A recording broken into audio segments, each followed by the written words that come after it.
So we sold almost everything in just 18 days. We threw some stuff away.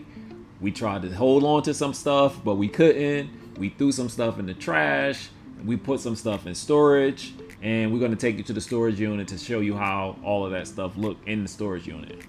So if you are decluttering, downsizing, and getting ready to be empty nesters just like us, continue to watch this video as we share with you the real truth behind why we got the storage and how some things end up into the storage.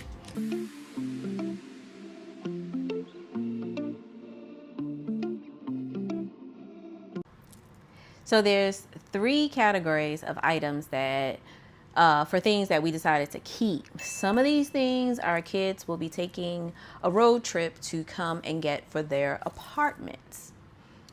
So the first category is the practical or essential stuff. This category includes, first of all, our important documents. We kept tax records, we kept extra birth certificates, we kept Darren's DD 214, and we kept warranties and waterproof storage bins. And you never know when you'll need these things. So if you're moving and downsizing, like, this keeps your future self from having to deal with a huge headache of going to get any of these items again in the future.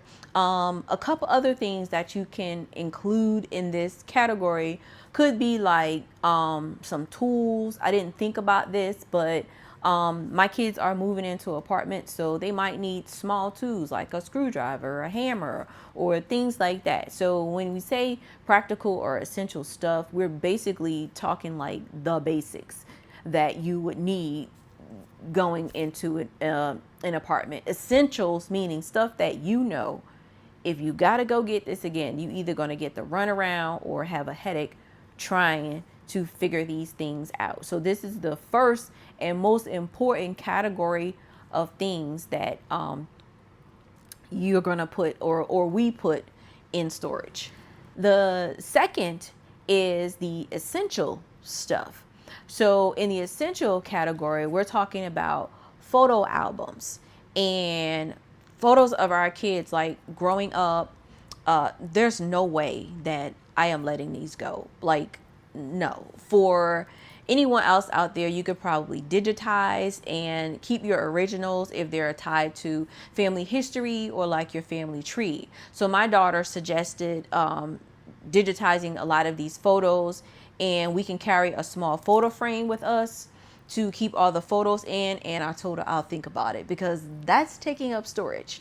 Another part of this is your family heirloom. So my grandmother's quilt that has been with us for over 15 years, it's not just fabric, it's a story. So she actually crocheted a quilt with all of these leftover yarns from making baby blankets and booties and other stuff for other people. And she used the scraps to make this blanket that she just always kept on a couch.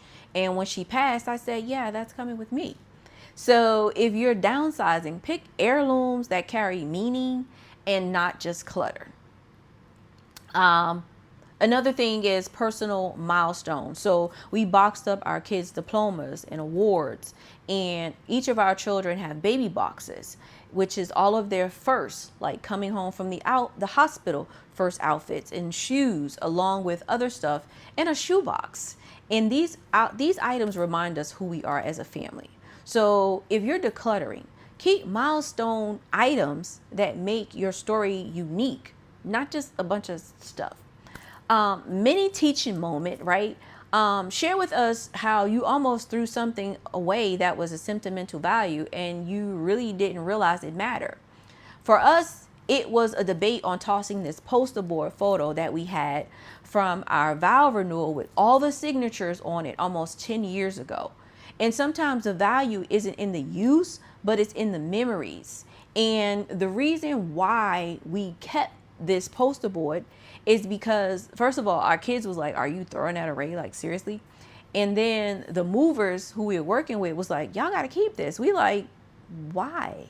And we started to look at, well, I started to look at a lot of the signatures on the board and was like, okay, yeah, we can't throw that away. Reason being is that a lot of the signatures that are on this poster board are of family members who are no longer with us. So I'm like, yeah, I got to keep this poster board. Like, that's their last signature. So we kept that poster board with all the signatures on it. Then you have the last and final category, which is the maybe stuff. Now, in this category, right, this category is truly based off our kids wanting them and coming to get them from storage because we couldn't sell it, basically.